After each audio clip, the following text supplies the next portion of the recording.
Magandang araw po sa inyong lahat, mga minamahal naming tagapakinig. Muli, isang karangalan na samahan kayo sa isa na namang paglalakbay ng puso't kaluluwa. Sabi nila, ang pinakadakilang pag-ibig ay ang kakayahang mag-alay ng sarili para sa taong minamahal. Ngunit paano kung ang pag-aalay na yon ay hindi lamang pagpaparaya o pagsasakripisyo ng panahon? Paano kung ang tanging paraan para iligtas ang buhay niya ay ang unti-unting pagbibigay ng sarili mong hininga? Halina't pakinggan natin ang kwento ni Luningning at Lakas sa pamana ng Luningning. Wala na po tayong magagawa, Ginang Sarmiento. We've done everything we could. Ang mga salitang iyon na sinambit ng isang doktor na may pagod sa boses ay parang matatalim na bubog ng yelo na tumusok sa bawat himaymay ng pagkatao ni Luningning Aguilar. Mula sa kinauupuan niyang wheelchair na nakatago sa dilim ng pasilyo ng St. Raphael Medical Center, narinig niya ang hatol. Ang hatol hindi para sa kanya, kundi para sa lalaking hindi man lang siya kilala. Ngunit sa loob ng maraming taon ay nagsilbing liwanag sa kanyang unti-unting nagdidilim na mundo. Nakita niya ang eleganteng tindig ni Ginang Esmeralda Sarmiento, ang madrasta ng lalaking komatosa sa ICU. Balot sa isang mamahaling itim na bestida at alahas na kumikinang, kahit sa malamlam na ilaw ng ospital, tumango lamang ito na parang tumatanggap ng isang business proposal. Walang bakas ng luha, walang bahid ng pighati. "So what's the next step, doctor?" tanong ni Esmeralda. Ang boses ay kasing lamig ng hangin mula sa aircon. "It's been 6 months. The board is getting anxious. The company needs to move on." "We will wait for your final decision, ma'am. But medically speaking, he's gone. It's only the machines keeping his body alive," sagot ng doktor, bago magalang na umalis.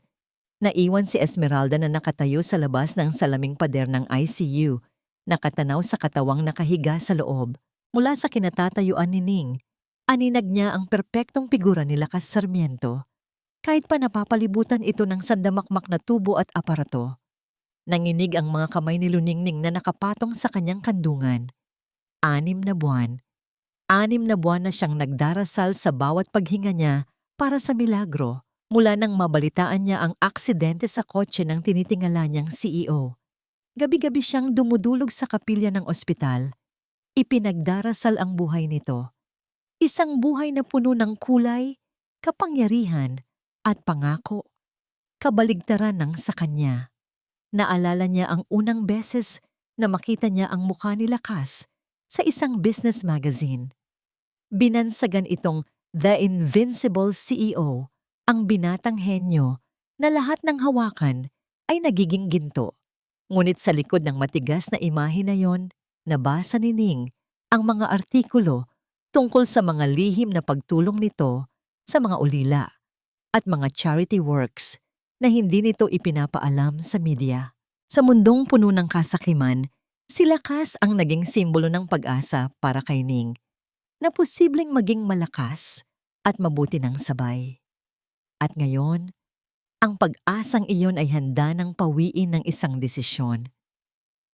"Pull the plug," narinig niyang bulong ni Esmeralda sa sarili. Bago ito tumalikod at humakbang palayo, ang tunog ng takong ng sapatos nito ay parang martilyong pumupukpok sa huling pako ng kabaong. Isang mainit na likido ang pumatak sa kamay ni Ning. Luha. Ngunit kasabay ng luhang iyon ay isang nagbabagang determinasyon ang sumiklab sa kanyang dibdib. Hindi siya papayag. Dahan-dahan niyang pinaandar ang kanyang wheelchair, hindi patungo sa kanyang silid, kundi sa isang madilim na banyo sa dulo ng pasilyo.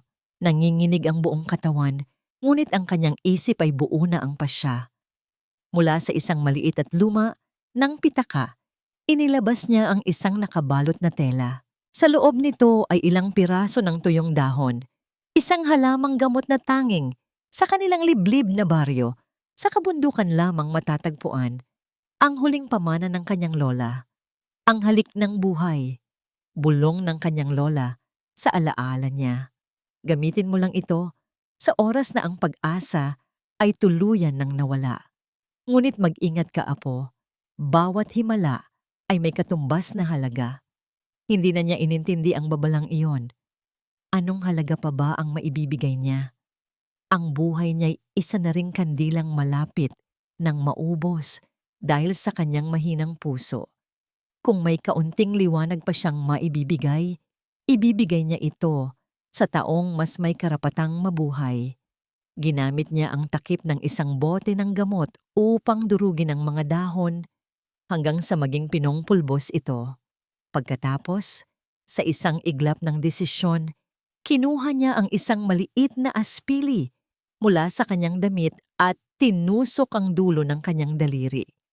Isang patak ng dugo ang lumabas. Isinabay niya ito sa isang patak ng luha na dumaloy mula sa kanyang mga mata.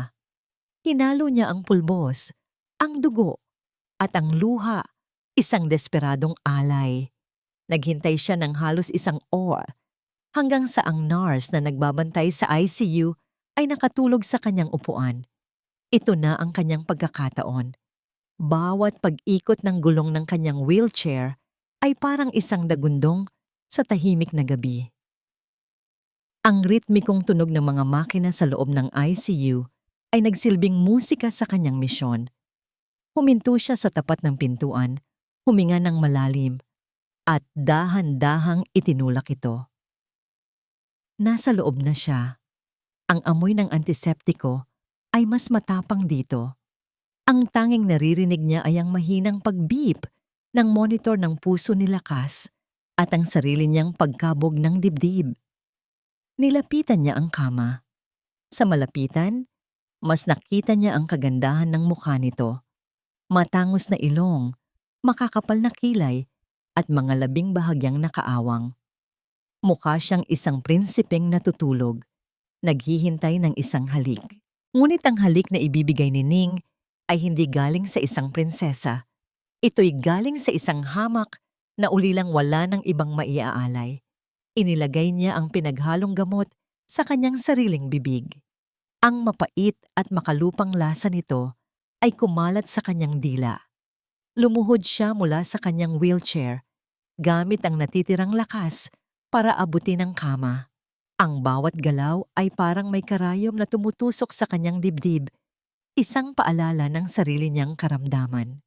Ngunit binaliwala niya ito. Hinaplos niya ang pisngi ni Lakas. Malamig ito. Parang walang buhay. Ginoong Lakas. Bulong niya. Ang boses ay nanginginig at basag. Hindi ko po alam kung naririnig ninyo ako. Ako po si Luningning. Isa lamang po ako sa milyon-milyong taong humahanga sa inyo. Kayo po ang nagbigay sa akin ng pag-asa na kahit gaano kahirap ang buhay, posible pa ring gumawa ng mabuti. Isang luha na naman ang pumatak mula sa kanyang mata at tumama sa noo ni Lakas. Hindi po ako papayag na dito magtatapos ang lahat para sa inyo. Hindi pa po. Kailangan pa kayo ng mundo. Ipinikit niya ang kanyang mga mata. Inusal ang isang mabilis na panalangin. At dahan-dahan, inilapat ang kanyang mga labi sa mga labi ni Lakas. Ito ang una niyang halik. At marahil ay ang huli na rin. Isinalin niya ang mapait na katas mula sa kanyang bibig patungo sa bibig nito. Umaasang kahit paano'y may lalamunin itong kaunti. Isang halik ng buhay, isang halik na may kasamang panalangin, dugo, at luha. Ang buong kaluluwa niya ay nakapaloob sa sandaling iyon. Nang maramdaman niyang naibigay na niya ang lahat, dahan-dahan siyang lumayo. Ang kanyang mga labi ay nanginginig. Ang kanyang puso ay kumakarera. Pinunasan niya ang gilid ng bibig ni Lakas gamit ang dulo ng kanyang daliri. Tinitigan niya ang payapang mukha nito, umaasa, naghihintay. Ngunit walang nangyari. Ang mga makina ay patuloy sa kanilang monotonong tunog. Ang dibdib ni Lakas ay gumagalaw pa rin sa parehong mabagal na ritmo. Ang katahimikan ay nakakabingi. Isang pamilyar na kirot ang biglang kumalat sa kanyang dibdib Mas matindi kaysa dati. Napahawak siya dito. Nahihirapang huminga. Pagod. Isang matinding pagod ang bumalot sa kanyang buong katawan. Siguro'y ito na ang epekto ng gamot na binanggit ng kanyang lola. Ang halaga. Nabigo siya. Mapait siyang napangiti. Sino nga ba naman siya para subukang labanan ang tadhana? Dahan-dahan siyang bumalik sa kanyang wheelchair. Ang bawat galaw ay mabigat. Bago siya tuluyang umalis, muli siyang lumingon. Gusto niyang isaulo ang mukha ni Lakas sa huling pagkakataon. Ito na ang paalam.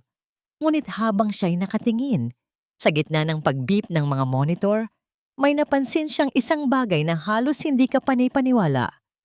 Ang daliri sa kanang kamay ni Lakas Sarmiento. Gumalaw. Isang beses. 2 beses. Kasabay nito, ang linya sa heart monitor na kanina'y banayad lamang ay nagsimulang magpakita ng bahagyang pagbabago. Ang hininga ni Luningning ay napigil sa kanyang lalamunan. Ang pagod at sakit na nararamdaman niya ay biglang nawala, napalitan ng isang damdaming hindi niya maipaliwanag. Isang nakakabaliw na halo ng takot at pag-asa. Hindi ito guni-guni. Nakita niya. Gumalaw ito. Bago pa man siya makasigaw o makagawa ng kahit anong ingay, bumukas ang pinto. Ang natutulog na nurse ay nagising na. Anong ginagawa mo rito, Ineng? Bawal dito. Sita nito sa kanya, ngunit ang boses ay hindi galit kundi nag-aalala. Itinulak ng nurse ang kanyang wheelchair palabas, ngunit ang mga mata ni Luningning ay nanatiling nakapako sa kama, sa kamay ni Lakas Sarmiento. Nang isara ng nurse ang pinto, sa huling saglit, sa ilalim ng malamlam na ilaw ng ICU, nakita niya itong muling gumalaw. At sa pagkakataong ito, hindi lang isang daliri. Ang buong kamay nito ay dahan-dahang kumuyom. Kadiliman, iyon ang una niyang naramdaman. Isang kadilimang walang anyo, walang tunog, walang bigat. Para siyang isang dahon na lumulutang sa isang lawak na walang hangganan. Matagal. Gaano katagal na siyang naroon? Isang araw? Isang taon? Walang paraan para malaman. Pagkatapos, isang tunog. Beep! Beep! Beep! Isang paulit-ulit at monotonong tunog na unti-unting pumapasok sa kanyang kamalayan. Sinundan ito ng isang pakiramdam. Malamig. Ang lamig ng kumot na nakapatong sa kanyang katawan. At may mga bagay na nakakabit sa kanya. Sa kanyang braso, sa kanyang dibdib, sa kanyang ilong. Mabigat. Nakakapanikip. Sinubukan niyang imulat ang kanyang mga mata. Bumibigat ang kanyang mga talukap na parang may nakapatong na 2 malaking bato. Nagpumilit siya, ginamit ang lahat ng lakas na hindi niya alam kung saan nanggagaling. Una, isang siwang lamang ng liwanag. Malabo, puting pader, puting kisame. Muli siyang pumikit at nagmulat. Mas malinaw na ngayon. At doon, sa gitna ng malabong paningin, may isang mukha. Mukha ng isang dalaga. Mahaba ang buhok na bahagyang nakatabing sa kanyang pisngi. Ang kanyang balat ay maputla, ngunit ang kanyang mga mata ay puno ng isang emosyong hindi niya mapangalanan. Pag-aalala? Oo, ngunit may iba pa. Isang uri ng matinding pananabik. Pag-asa. Ang mga matang yon ay nakatitig sa kanya na parang siya ang pinakamahalagang bagay sa buong mundo. At may kakaibang amoy. Hindi amoy ng ospital. Amoy ng mga dahon at lupa pagkatapos umulan. Isang pamilyar na amoy na hindi niya malaman kung saan nanggaling. Sino siya? Sinubukan niyang magsalita, ngunit walang boses na lumabas sa kanyang lalamunan. Tanging isang mahinang ungol, ngunit sapat na iyon. Nakita niya ang pagbabago sa mga mata ng dalaga. Mula sa pag-aalala, naging gulat ito at pagkatapos ay isang kislap ng purong kagalakan. Gising na kayo. Bulong nito. Ang boses ay mahina at halos paos. Ngunit bago pa man niya masuri ang mukha nito, isang anino ang biglang pumasok sa kanyang paningin. Isang unipormadong nurse. "Ineng, anong ginagawa mo rito? Bawal dito. Lumabas ka." Ang magandang mukha ay biglang nawala. Tinulak palabas ng nurse. Ang pinto ay sumarado ng may kasamang kalabog at naiwan na naman siyang mag-isa kasama ang tunog ng mga makina. Ngunit ang imahe ng mga matang yon at ang kakaibang amoy ay nanatili, nakaukit sa kanyang isipan na tila isang panaginip. Maya-maya, narinig niya ang mga boses mula sa labas ng pinto. "Sino ka ba? Para makialam sa pasyente ko." Iyon ang boses ng nurse. May halong inis. "Gusto ko lang po sanang malaman kung okay na siya." Sagot ng isang mahinang tinig. Ang boses ng dalaga. "Hindi mo ba narinig ang bilin ni Ginang Sarmiento? Bawal kang lumapit sa kanya. Umalis ka na bago pa kita ipakaladkad sa gwardya." Isang matigas at may awtoridad na boses ang sumunod. "Anong nangyayari dito?" "Ma'am Esmeralda, buti po'y dumating kayo." "Itong babaeng ito, ma'am, pumasok na naman sa loob ng ICU. Sinabi ko na sa'yo, hindi ba?" Ang matigas na boses ay bumaling sa dalaga. Ang lamig nito ay tumagos kahit sa makapal na pinto. "Layuan mo ang anak ko. Hindi ka nabibilang dito. Isa kang istorbo." Narinig niya ang tunog ng mga yabag na papalayo at pagkatapos ay ang pagbukas ng pinto. Isang matangkad at eleganteng babae ang pumasok. Nakasuot ito ng itim na damit at ang kanyang mukha ay nagpapakita ng pagkagulat at kaligayahan. Lumapit ito sa kanya at hinawakan ang kanyang kamay. Ang mga kamay nito ay malamig. "Lakas? Anak? Oh Diyos ko, gising ka na." Sabi nito. Ang boses ay nanginginig sa emosyon. 6 na buwan, anak. 6 na buwan kaming nagdasal para sa araw na ito." "Anak? Pangalan ko ba ay Lakas?" Tinitigan niya ang babae. Pamilyar ba ang mukha nito? Sinubukan niyang halongkatin ang kanyang isipan, ngunit wala siyang makita. Isang malawak na kawalan. Puti. Blanko. "Sino?" Sa wakas, may lumabas na salita mula sa kanya. Paos at mahina. Ang nangiti sa mukha ng babae ay bahagyang nag-atubili.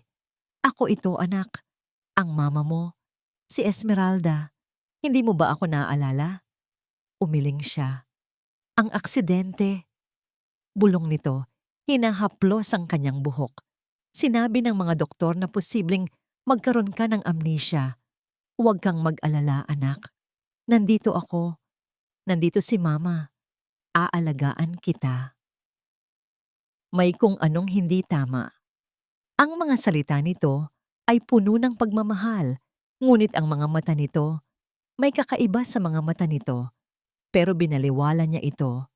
Marahil ay epekto lang ito ng kanyang pagkalito. "Sino? Sino yung babae kanina?" Tanong niya. Ang alaala ng mga matang puno ng pag-asa ay bumabalik. Ang paghaplos ni Esmeralda sa kanyang buhok ay huminto. Isang malamig na anino ang dumaan sa mukha nito bago ito muling nangumiti. Isang nangiting pilit. "Ah, yun ba?" Sabi nito na parang binabaliwala ang tanong. "Wala yon. Isang kawawang pasyente lang dito sa ospital. Mahilig makialam at maging usyosera. Huwag mo na siyang isipin. Ang mahalaga ay gising ka na." Ngunit hindi niya maalis sa isip niya. Ang amoy, ang mga mata, ang pakiramdam na kilala niya ito. Sa mga sumunod na oras, maraming doktor at nurse ang pumasok at lumabas.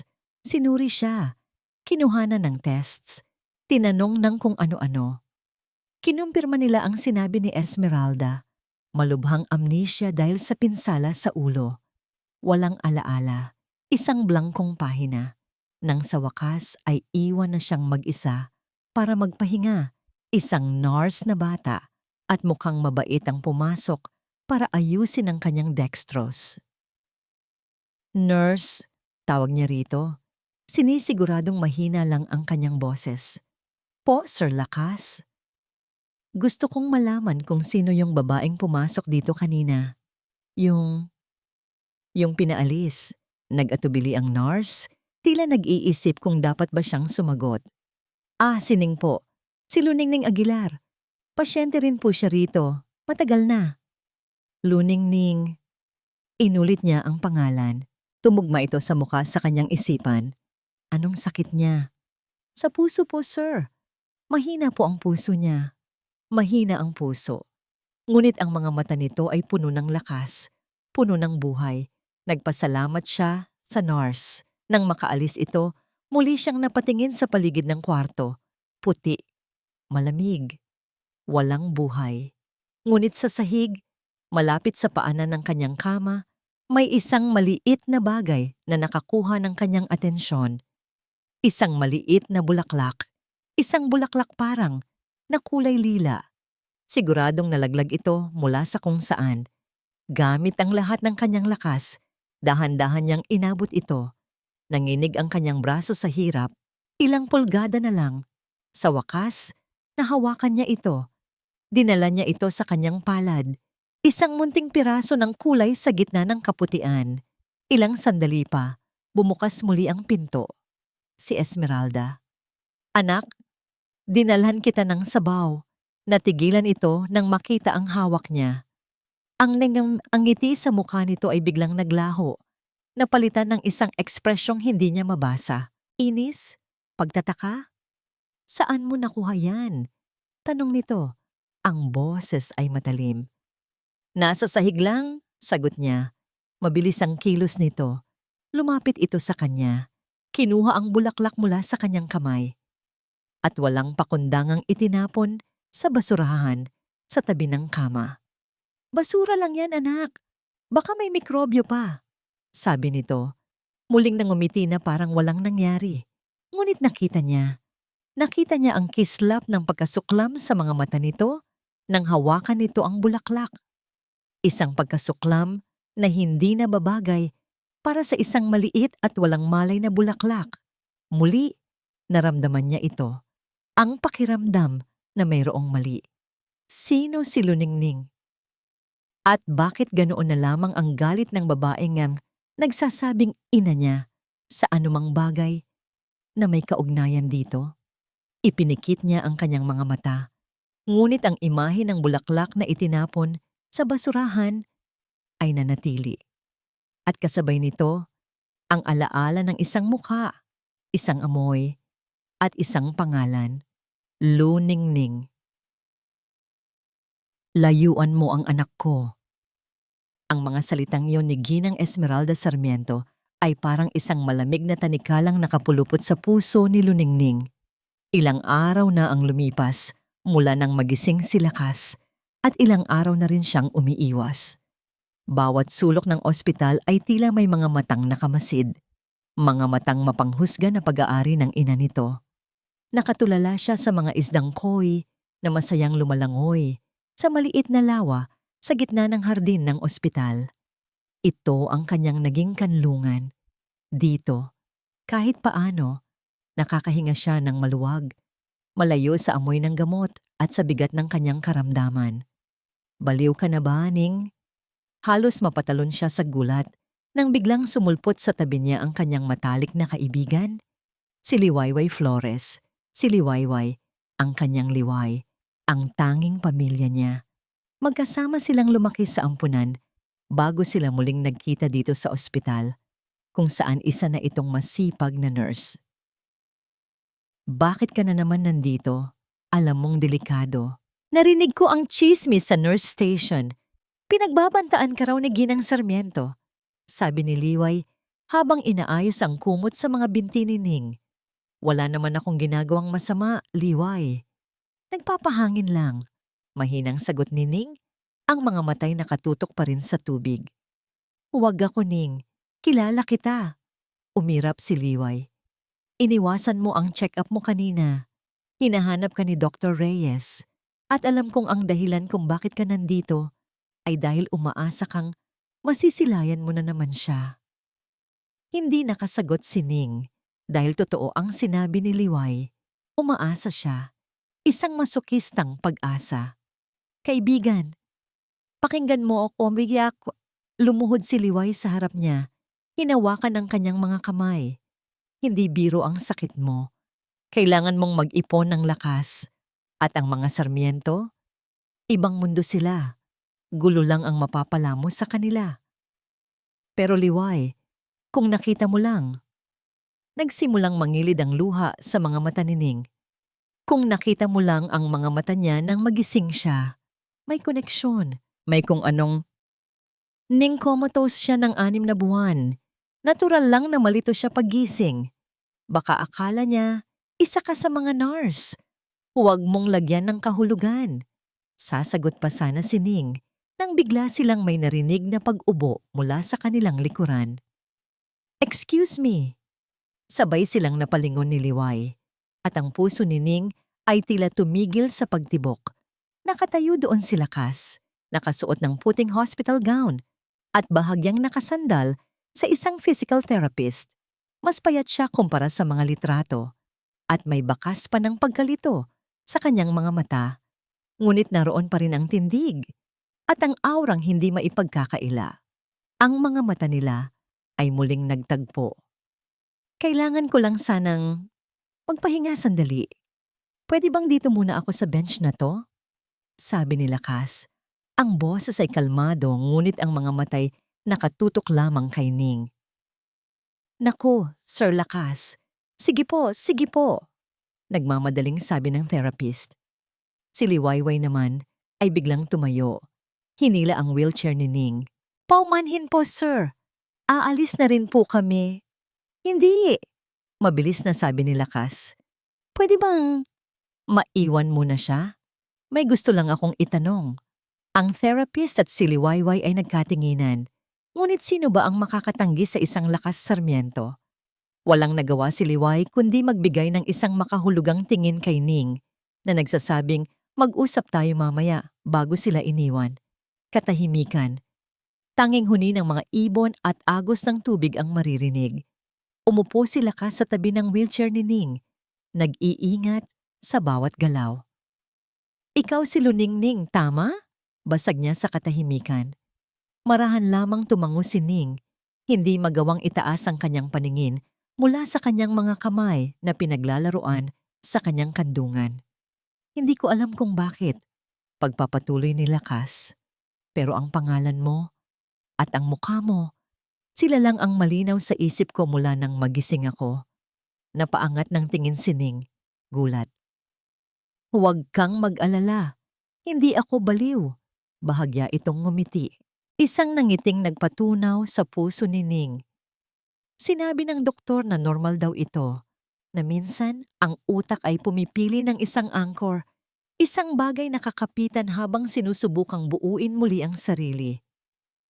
Siguro, ikaw ang napili ng isip ko. Bakit po ako? Sa wakas ay tanong ni Ning. Nagkibit balikat si Lakas. Hindi ko rin alam. Siguro dahil sa amoy mo. Amoy ko po. Oo. Amoy ng mga halaman. Amoy ng probinsya. Kapag naamoy ko yon, gumagaan ang pakiramdam ko. Nawawala ang gulo sa isip ko. Nakakaramdam ako ng kapayapaan. Sa bawat salitang binibitawan ni Lakas, pakiramdam ni Ning ay lumulutang siya. Ang lahat ng babala ni Liwayway, ang lahat ng banta ni Esmeralda, ay biglang naglaho. Sa sandaling iyon, sila lang dalawa ang tao sa mundo. Nagkwentuhan sila tungkol sa mga simpleng bagay, ang mga isda sa lawa, ang paboritong kulay, ang lasa ng unang kape sa umaga. Sa piling ni Lakas, nakalimutan ni Ning na isa siyang pasyenteng may taning na ang buhay. Naramdaman niyang isa siyang ordinaryong dalaga na kinikilig sa kanyang kausap. Ngunit ang katotohanan ay laging may paraan para ipaalala ang sarili nito. Sa gitna ng kanilang tawanan, isang pamilyar na kati ang gumapang sa lalamunan ni Ning. Sinubukan niyang pigilan, ngunit huli na. Isang malakas at sunod-sunod na ubo ang kumawala mula sa kanya. Sapat para yumanig ang kanyang munting katawan. Ning, ayos ka lang? Puno ng pag-aalalang tanong ni Lakas. Hinawakan ang kanyang balikat. Okay lang. Okay lang ako. Sabi ni Ning sa pagitan ng mga pag-ubo. Mabilis niyang tinakpan ang kanyang bibig gamit ang isang panyo mula sa kanyang bulsa. Nang tumigil ang pag-ubo, naramdaman niya ang init at basa sa kanyang palad. Alam na niya kung ano iyon. Mabilis niyang itinago ang panyo bago pa ito makita ni Lakas. Sipon lang to. Pagsisinungaling niya. Pilit na ngumingiti. Huwag po kayong mag-alala. Tinitigan siya ni Lakas. Ang mga mata ay puno ng pagdududa, ngunit tumango na lang ito. Magpahinga ka na kaya. Baka lalo kang mapagod. Sakto namang dumating ang therapist para sunduin siya. Bago umalis, lumingon si Lakas. Magkita tayo ulit bukas. Dito rin. Sa parehong oras, sabi nito. Hindi bilang tanong, kundi isang pahayag. May sorpresa ako sa'yo. At tuluyan na itong umalis. Iniwan si Ning na tulala.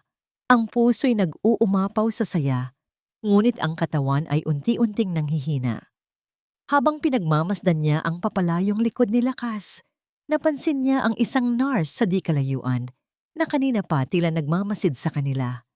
Nang magtama ang kanilang paningin, mabilis itong umiwas at may tinawagan sa telepono. Hindi na niya ito pinansin. Ang tanging nasa isip niya ay ang pangako ng bukas. May sorpresa ako sa'yo. Napangiti siya. Isang tunay na ngiti. Ngunit ang nangiting iyon ay biglang napawi ng isang matinding pagkahilo ang biglang umatake sa kanya. Ang hardin ay nagsimulang umikot. Ang mga kulay ay naghalo-halo. Ang huni ng mga ibon ay naging isang ugong sa kanyang tainga. Sinubukan niyang kumapit sa kanyang wheelchair, ngunit ang kanyang mga kamay ay wala ng lakas. Humina ang kanyang mga tuhod at nawalan siya ng balanse. Nahuhulog siya. Ipinikit niya ang kanyang mga mata. Naghihintay sa pagbagsak, ngunit hindi sa matigas na semento siya bumagsak. Dalawang pamilyar na kamay ang mabilis na sumalo sa kanya. Ning! Ang natatarantang sigaw ni Liwayway, ang huling bagay na narinig niya bago siya tuluyang lamunin ng dilim. May isang maliit na music box sa bulsa ng pantalon ni Lakas. Kaninang umaga niya pa ito dala-dala. Simple lang ito, gawa sa kahoy, at kapag binuksan ay tumutugtog ng isang pamilyar na himig pambata. Hindi niya alam kung bakit, ngunit nang makita niya ito sa isang maliit na gift shop sa labi ng ospital, alam niyang para ito kay Luningning. Ang payapang tunog nito ay parang kapareho ng kapayapaang nararamdaman niya sa tuwing nakikita niya ang dalaga. Ito ang sorpresa niya. Habang naglalakad siya patungo sa hardin, hindi niya mapigilan ang ngiti sa kanyang mga labi. Sa loob ng ilang araw, ang mga sikretong pagtatagpo nila ni Ning ang naging pinakamalinaw na bahagi ng kanyang magulong mundo. Ang mga kwento nito tungkol sa Baryo Kalinaw, ang paraan ng pagkinang ng mga mata nito kapag nag-uusap sila tungkol sa mga bulaklak. Lahat ng yon ay parang isang balsamong humihilom sa mga sugat sa kanyang isipan na hindi niya nakikita. Ngunit ang ngiting iyon ay biglang naglaho nang isang pamilyar na boses ang pumigil sa kanya. Lakas anak, saan ka pupunta? Si Esmeralda. Nakatayo ito sa gitna ng pasilyo, ang muka ay puno ng pag-aalala. Ngunit may kung anong kakaiba sa mga mata nito. Isang kislap na hindi niya mabasa. Sa hardin lang po, Mama. Magpapahangin lang. Sagot niya. Bahagyang itinago ang kamay sa kanyang bulsa na parang isang batang nahuling may itinatagong candy. Huwag kang masyadong magpagod. Mahina ka pa. Sabi nito, lumapit at inayos ang kwelyo ng kanyang damit. Sakto namang tumunog ang telepono nito. Tiningnan nito ang screen at bahagyang napabuntong hininga bago ito sumagot at bahagyang lumayo. Sapat lang para marinig pa rin ni Lakas. Hello? Yes, this is she. Panimula ni Esmeralda. Ang boses ay biglang naging formal at malamig. Nagkaroon ng sandaling katahimikan. Hindi. The answer is still no. Naiintindihan ko ang sitwasyon niya. But blackmail is not the answer. Oo, alam ko kung sino siya. Sabihin mo na lang kay Miss Aguilar na hindi tumutugon sa mga banta ang pamilya Sarmiento.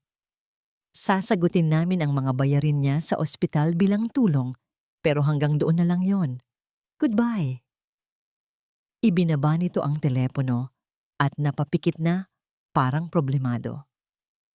Si Lakas ay natigilan. Ang mga salitang Miss Aguilar at blackmail ay umalingaw-ngaw sa kanyang tainga na parang isang alarmang nakakabingi. Mama, sino yon? Anong blackmail ang sinasabi niyo? Tanong niya. Ang puso'y nagsisimulang kumabog ng mabilis. Tumingin sa kanya si Esmeralda, ang mga matay puno ng awa at lungkot. Ayoko sanang sabihin sa'yo, anak, para hindi ka ma-stress.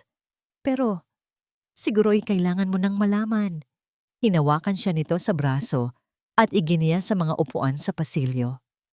Ang babaeng yon, si Luningning Aguilar. Panimula nito, ang boses ay puno ng pag-aatubili. Mahirap lang siya, anak. May malubhang sakit sa puso. At nakikita kanya bilang isang pagkakataon, isang tiket para makaahon sa hirap. Hindi mabilis na tanggi ni Lakas na paling. Hindi siya ganoong klaseng tao, nararamdaman ko. Isang mapait na ngiti ang gumuhit sa mga labi ni Esmeralda. Lakas, wala kang naaalala. Madali kang manipulahin ngayon. Ginamit niya ang kahinaan mong yan para mapalapit sa'yo. At ngayon, nagdedemand na siya ng pera, malaking halaga. Kapalit daw ng pananahimik niya at paglayo sa'yo. Hindi ako naniniwala. Matigas na sabi ni Lakas, ngunit ang kanyang boses ay may bahid na ng pagdududa. Bumuntong hininga si Esmeralda na parang pagod na. Mula sa kanyang mamahaling bag, may kinuha itong isang folder. Inilabas nito ang isang dokumento at iniabot kay Lakas. Hindi rin ako naniwala noong una, hanggang sa ipinakita ito sa akin ng ating finance department. Tila nagkaroon na ng unauthorized fund transfer ilang araw na ang nakalipas. Nanginginig ang mga kamay ni Lakas habang inaabot ang papel. Isang bank statement na may letterhead ng Sarmiento Holdings International. Nakasaad doon ang isang malaking halaga, halos 1,000,000 piso, na inilipat sa isang account sa ilalim ng pangalang Luningning Aguilar. Ang papel ay malamig sa kanyang mga kamay, isang malamig at matigas na katotohanan. Ang lahat ng init at kapayapaan na naramdaman niya ay biglang naglaho, napalitan ng isang nanunuot na lamig ng pagtataksil. Ang music box sa kanyang bulsa ay parang naging isang piraso ng bato, mabigat at walang kwenta. Napatayo siya, ang muka'y napalitan ng isang malamig na maskara. Kailangan ko siyang makausap. Lakas? Huwag na. Ngunit hindi na niya pinakinggan si Esmeralda. Mabilis siyang naglakad patungo sa hardin. Ang bawat hakbang ay puno ng bigat ng galit at pagkadismaya. Naroon nga si Ning, nakaupo sa paborito nilang bench sa tabi ng lawa. Nakangiti habang pinapanood ang mga isda. Nang makita siya nitong papalapit, ang ngiti nito ay lalong lumawak. Isang ngiting puno ng inosente at dalisay na saya. Isang ngiting sa tingin niya ngayon ay isang kasinungalingan. Hindi siya ngumiti pabalik. Huminto siya sa harap nito. Ang anino niya'y tumabing sa sikat ng araw na tumatama sa mukha nito. Naghihintay ka ba? Tanong niya. Ang boses ay walang emosyon. Oo, sagot ni Ning. Tila nagulat sa kanyang tono. Para sa sorpresa mo. Isang mapaklang tawa ang kumawala sa kanya. Para sa sorpresa ko o para sa bayad? Nakita niya ang pagkalito sa mga mata ni Ning. Anong ibig ninyong sabihin, Sir Lakas? Huwag ka nang magpanggap, Luningning, sabi niya. Idinii ng bawat pantig ng pangalan nito. My mother told me everything. Ang paglapit mo sa akin, ang mga ngiti mo, ang mga kwento mo, Lahat ba to ay isang malaking palabas lang? Magkano? Magkano ang halaga ng pagpapanggap mo? Ang kulay sa mukha ni Ning ay unti-unting nawala. Napalitan ito ng isang nakakabahalang putla. Ang mga labi nito ay bahagyang nakaawang na parang may gustong sabihin, ngunit walang boses na lumalabas. Tanging gulat at sakit ang mababasa sa kanyang mga mata. Akala ko totoo ka, sabi ni Lakas. Ang boses ay basag na dahil sa pinaghalong galit at pighati. Sa lahat ng gulo sa isip ko, ikaw lang ang malinaw. Ikaw lang ang pinanghawakan ko.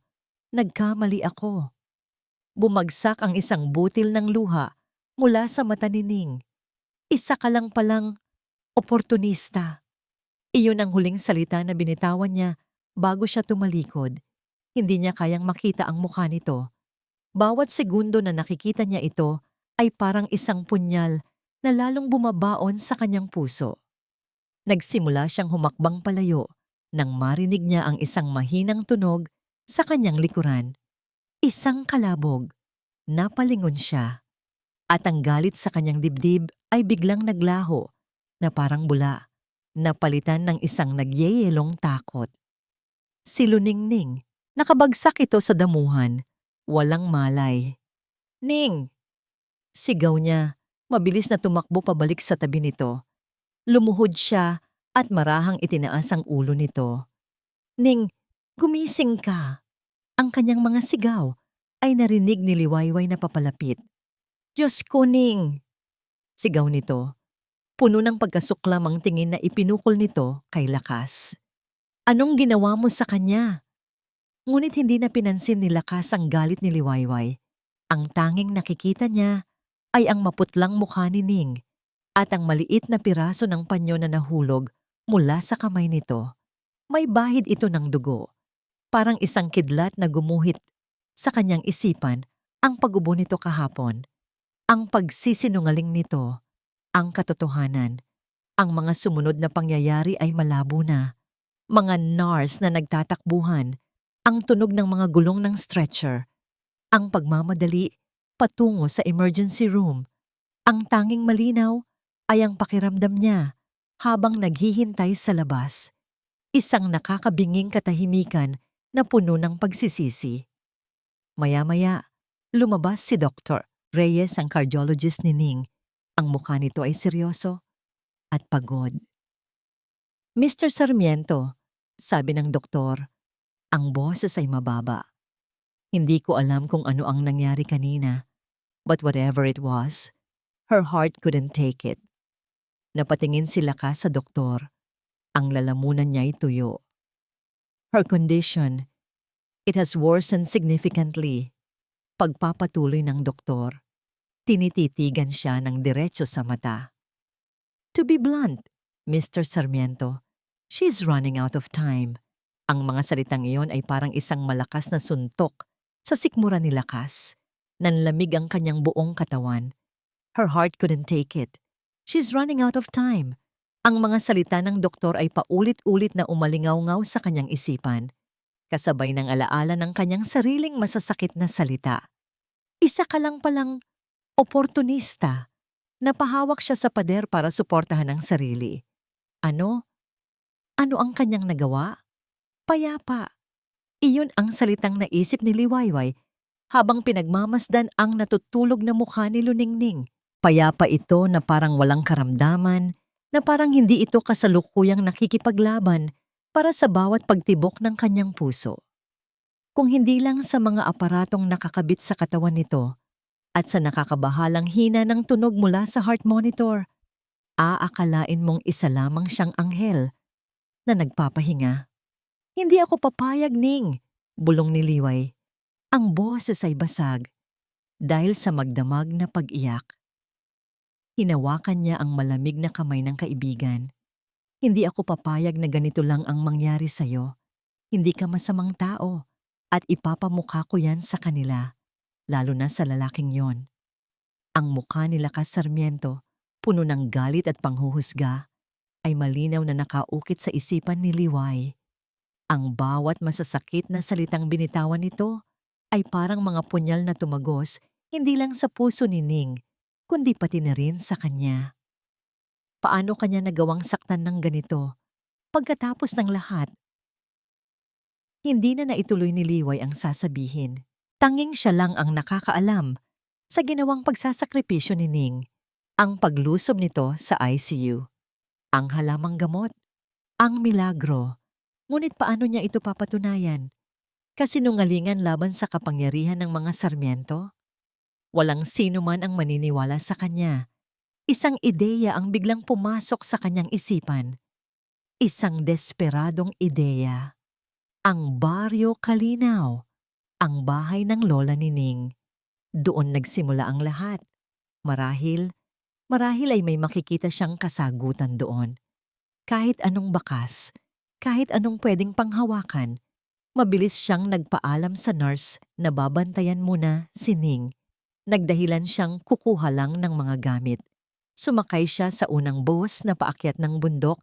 Ang dibdib ay puno ng determinasyon.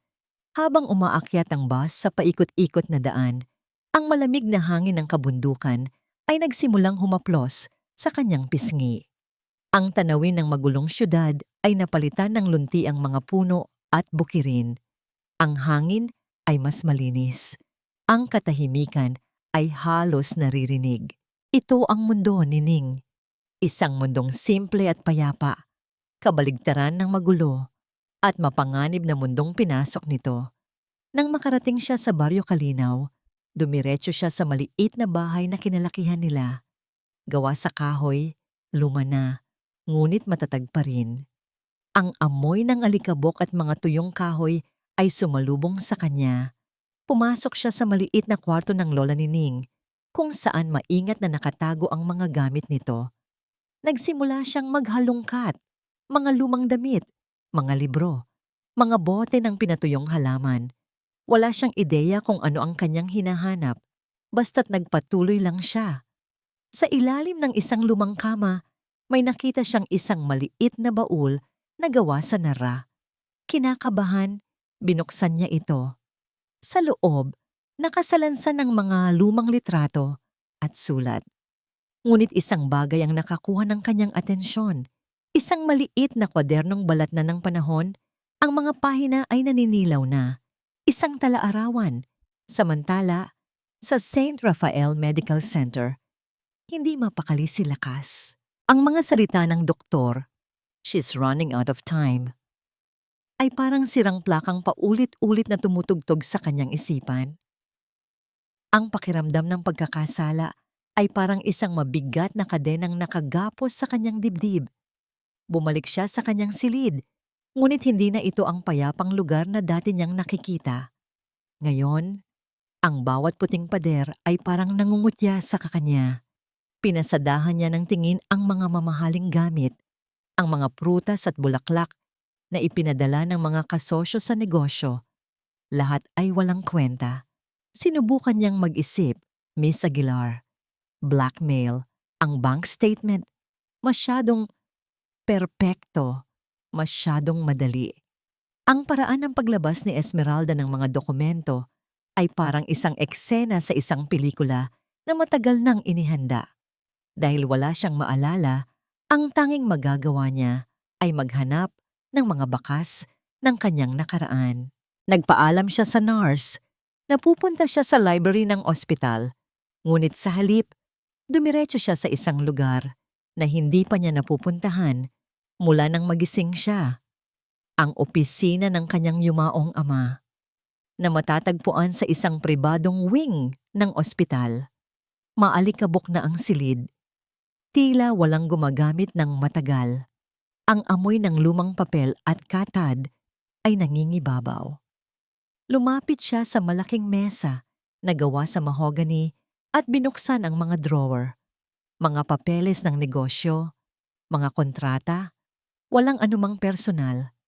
Sa huling drawer, sa ilalim ng mga lumang dokumento, may nakita siyang isang album ng litrato. Binuksan niya ito.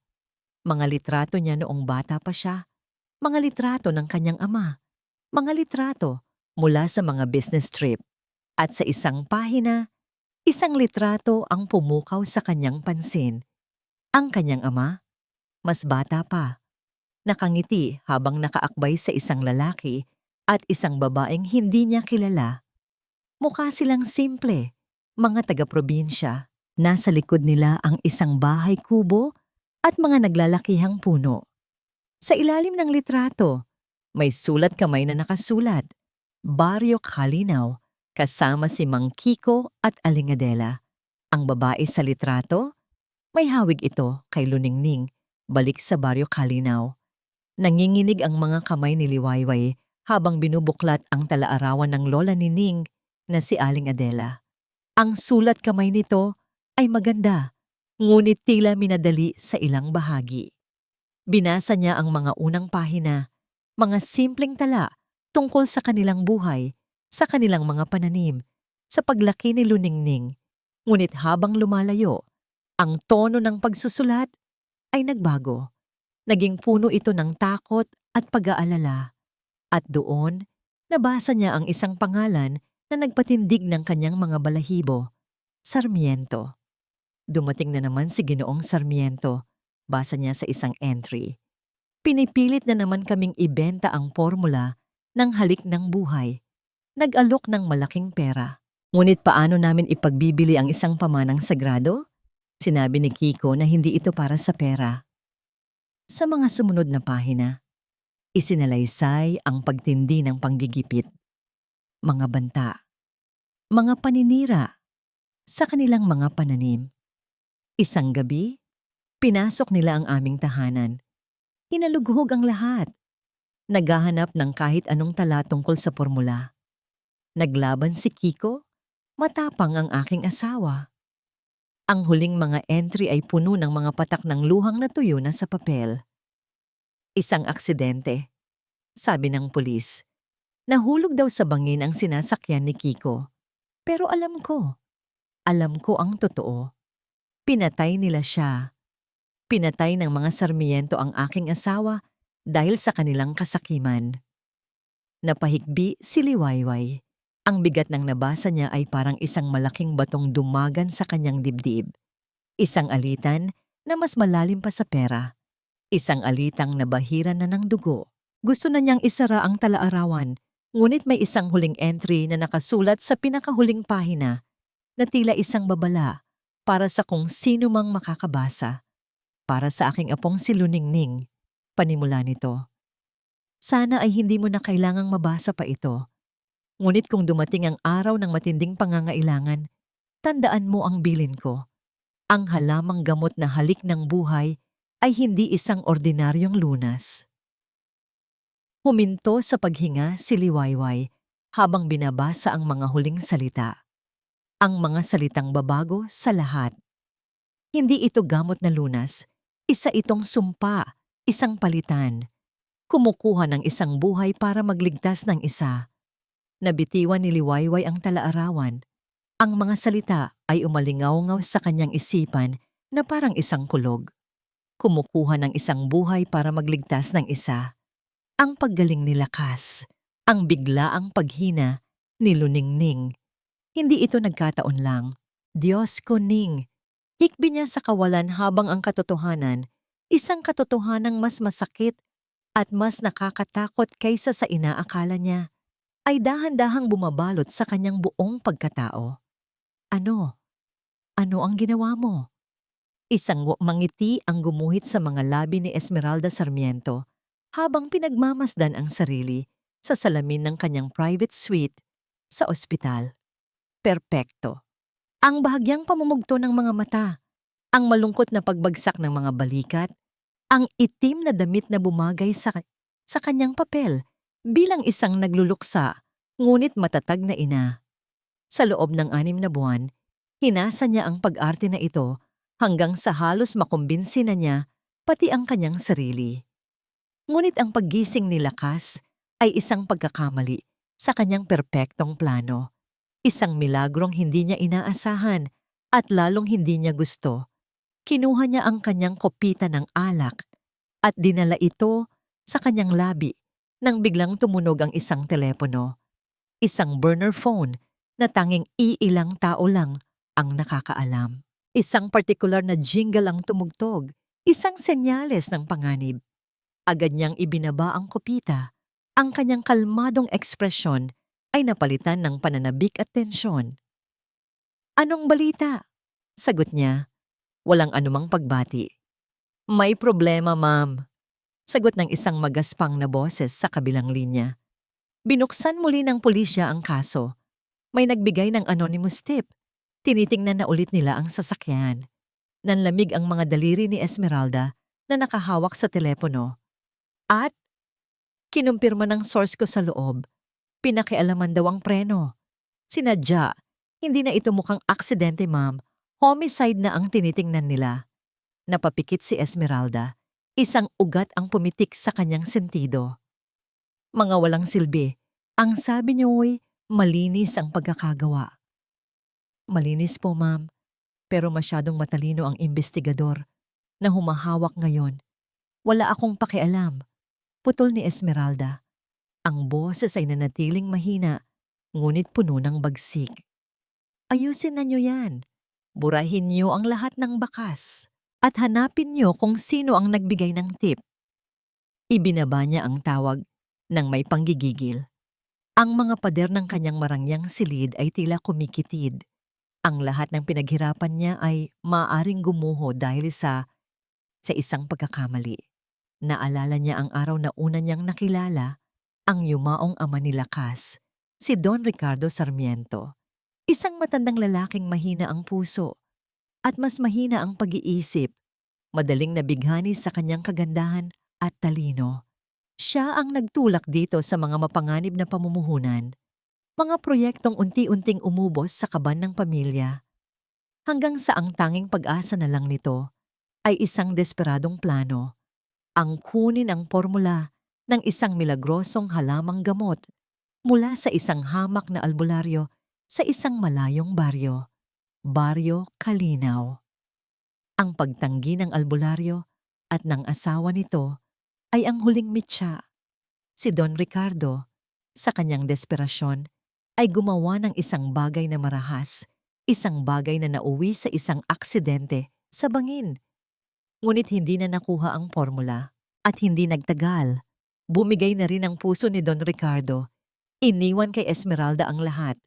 Ang isang imperyong babagsak na at isang stepson na masyadong matalino para sa kanyang sariling kapakanan.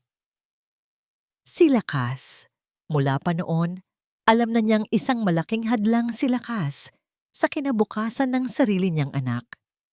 Kaya't isinagawa niya ang sarili niyang bersyon ng aksidente. Ngunit nabigo ito. Muling tumunog ang telepono, ang parehong jingle. Ano na naman? Inis niyang sagot. "Ma'am, tungkol po doon sa babaeng si Luningning Aguilar. Yung kaibigan po niya, yung nurse na si Liwayway Flores, biglang umalis ng ospital. Bumalik po sa probinsya nila, sa Baryo Kalinaw." Natigilan si Esmeralda. Ang mga piraso ng palaisipan ay biglang nagkabit-kabit sa kanyang isipan. Ang apelyidong Aguilar, ang Baryo Kalinaw, ang milagrosong paggising ni Lakas. Adela Aguilar, bulong niya sa sarili. Ang pangalan ng asawa ng albularyong namatay, ang lola ng dalaga. Hindi ito nagkataon lang. Ang multo ng nakaraan ay nagbalik sa anyo ng isang payat at mukhang mahinang dalaga. May pinuntahan po siyang lumang bahay, ma'am, pagpapatuloy ng tauhan niya. At may daladala siyang isang lumang kwaderno nang umalis. Isang talaarawan. Ang dugo sa mga ugat ni Esmeralda ay tila nagyelo. "Sundin mo siya," mabilis na utos ni Esmeralda. "Huwag mong hahayaang makabalik siya sa ospital ng daladala yan. Kunin mo ang talaarawan. Kahit anong gawin mo, kunin mo yan." Pagkatapos ibaba ang tawag, naglakad-lakad si Esmeralda sa kanyang silid. Ang isip ay tumatakbo ng mas mabilis kaysa dati. Ang babaeng iyon, hindi lang siya isang hamak na pasyente, isa siyang banta. Isang buhay na ebidensya ng kasalanan ng mga Sarmiento. At ngayon, ng kasalanan niya. Ngunit habang dumadaan siya sa pasilyo, maya-maya, Nasulyapan niya ang dalawang eksena na nagbigay sa kanya ng isang nakakakilabot na ideya. Sa isang silid, nakita niya si Lakas na naglalakad nang walang tulong ng therapist. Ang tindig ay mas malakas na. Ang kulay ay bumabalik na sa kanyang mukha. Buhay na buhay. Sa kabilang banda, narinig niya ang usapan ng dalawang nurse. Kawawa naman sining, sabi ng isa. Biglang bumagsak ang kondisyon. Sabi ni Dr. Reyes, parang nauubos na raw ang lakas ng puso niya. Parang kandilang dahan-dahang namamatay. Parang kandilang namamatay. Habang ang isa ay muling nagliliyab. Halik ng buhay. Ang pangalan ng halamang gamot ay biglang bumalik sa kanyang alaala. Ang pangalang narinig niya mula sa desperadong bibig ni Don Ricardo noon. Isang nakakakilabot na ngiti ang dahan-dahang sumilay sa mga labi ni Esmeralda. Ngayon, naiintindihan na niya. Hindi ito milagro. Isa itong palitan. Ang babaeng iyon ay hindi gumagamit ng blackmail na salapi. Mas malala pa.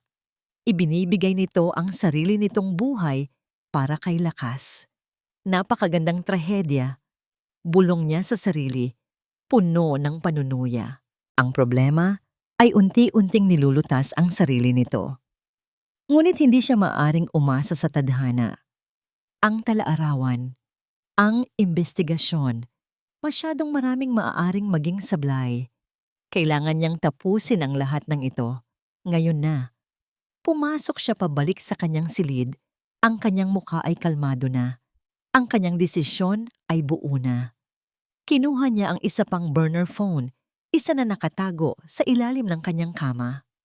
Nag-dial siya ng isang numero. Handa ka na ba para sa isang trabaho? Sabi niya nang may sumagot. Walang pag-aatubili sa kanyang boses. Walang emosyon. Tanging ang lamig ng isang berdugong maglalapat ng kanyang hatol. Gawin mo na! Utos niya habang nakatanaw sa bintana sa abalang syudad sa ibaba. Siguraduhin mong magmumuka itong aksidente. Ang pakiramdam ng pagkakasala ay parang isang lason na dahan-dahang gumagapang sa mga ugat ni Lakas. Mula nang masaksihan niya ang pagbagsak ni Luningning, hindi na siya mapakali. Ang mga salita ng doktor ay umuulit-ulit sa kanyang isipan, isang walang tigil na parusa. She's running out of time, at kasalanan niya iyon. Naging mailap na siya kay Esmeralda. Ang bawat pagpapakita nito ng pag-aalala ay parang isang pag-arte. Ang bawat matamis na salita ay parang may nakatagong lason. Ang bank statement, ang tawag sa telepono, lahat ng yon, kung susuriin, ay masyadong magkakasunod, masyadong perpekto, isang bitag. At siya, dahil sa kanyang pagkalito at kawalan ng alaala, ay pumasok dito nang walang anumang pag-aalinlangan. Kailangan niya ng katotohanan. Ngunit paano? Paano ka maghahanap ng katotohanan sa isang mundong ikaw mismo ay isang estranghero? Isang hapon, habang nagpapanggap siyang natutulog, narinig niyang pumasok si Esmeralda sa kanyang silid. Narinig niya ang pagbukas nito ng bag, ang mahinang kaluskos ng mga papel, at ang pagdial sa telepono. Gusto kong malaman ang bawat galaw niya. Narinig niyang bulong ni Esmeralda, lalo na kung may sinusubukan siyang kausapin. Kailangan nating maunahan siya. Isang pagkakamali lang, tapos ang lahat. Nanatiling nakapikit si Lakas. Ngunit ang kanyang mga kamao ay nakakuyom sa ilalim ng kumot. Sino ang tinutukoy nito? Si Luningning? O marahil ay ang kaibigan nitong si Liwayway? Kinabukasan, gumawa siya ng isang mapangahas na hakbang sa tulong ng kanyang personal assistant na palihim niyang tinawagan gamit ang telepono ng isang nurse. Nakakuha siya ng isang maliit na listening device, isang bag na halos kasing liit lamang ng isang butones. Alam niyang ito ay isang desperadong galaw, isang paglabag sa tiwala. Ngunit anong tiwala pa ba ang kanyang pinanghahawakan? Kinagabihan, habang nasa hapunan si Esmeralda, pumasok siya sa private suite nito. Ang silid ay malaki at marangya. Mas mukha itong hotel kaysa silid ospital. Nanginginig ang kanyang mga kamay habang maingat niyang ikinakabit ang listening device sa ilalim ng isang mamahaling lampara sa tabi ng telepono. Bawat segundo ay parang isang oras. Sa wakas, matagumpay niyang naikabit ito.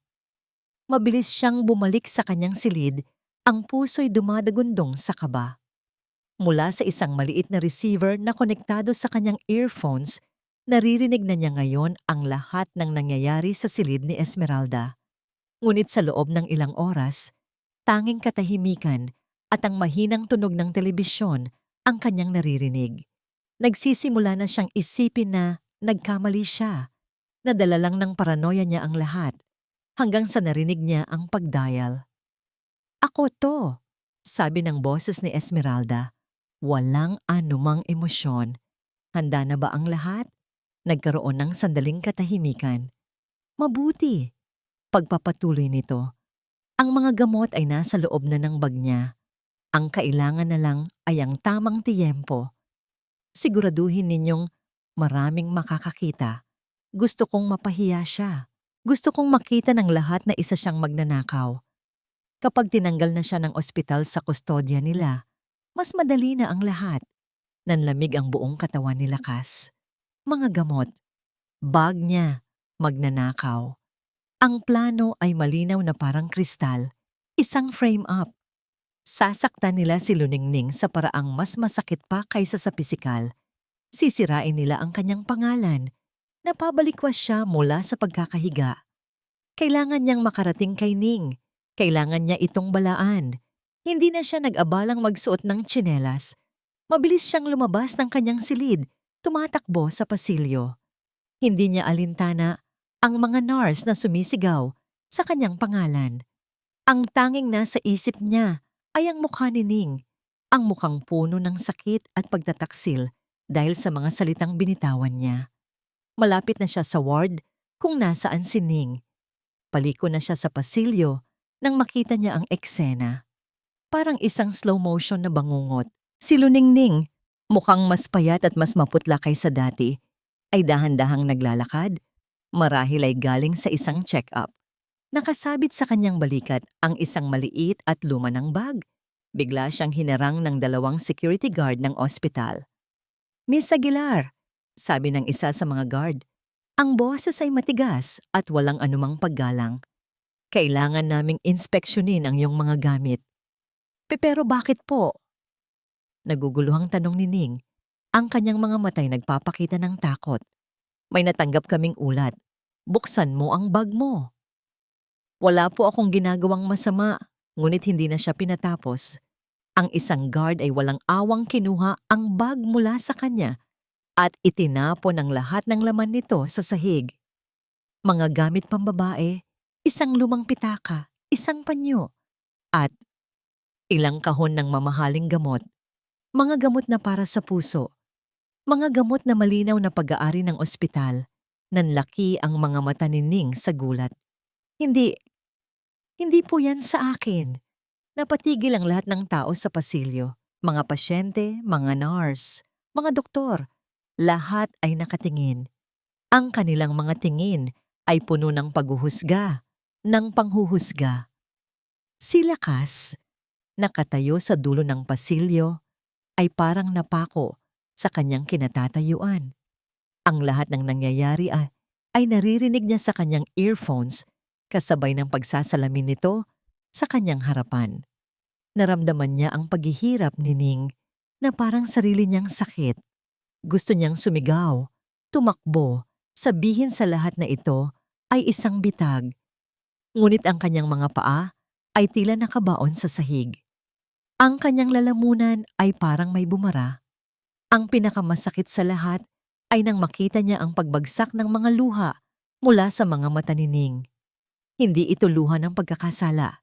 Ito ay luha ng isang taong lubusang pinagtaksilan, ng isang taong wala nang natitirang dignidad.